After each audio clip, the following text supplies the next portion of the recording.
Βεβαίως.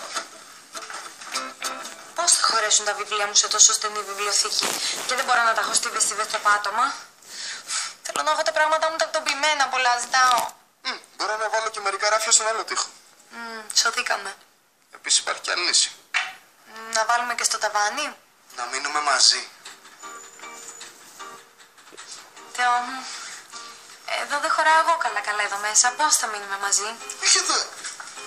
Σπίτι μου, το δωμάτιό μου είναι διπλάσια από αυτό.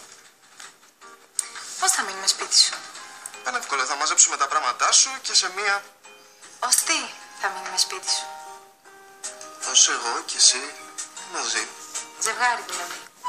Αυτό δεν είμαστε? Θεό μου, με μένα μιλάς ή με κάποια που γνώρισες σήμερα? Πόσες φορές θα σου πω ότι αν δεν παντρευτούμε δεν θα μείνουμε μαζί? Είπα εγώ να μην παντρευτούμε. Τι λέκ? Θες να γίνεις γυναίκα μου?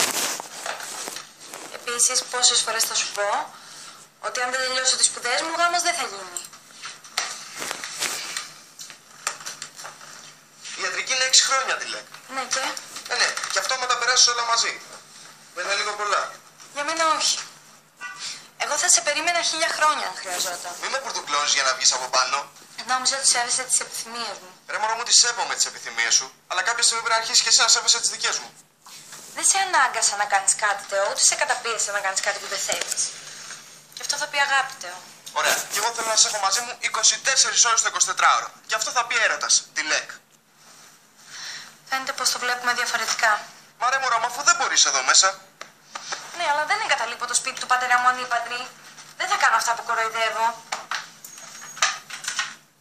Ωραία, πού τα θέλεις τα ράφια?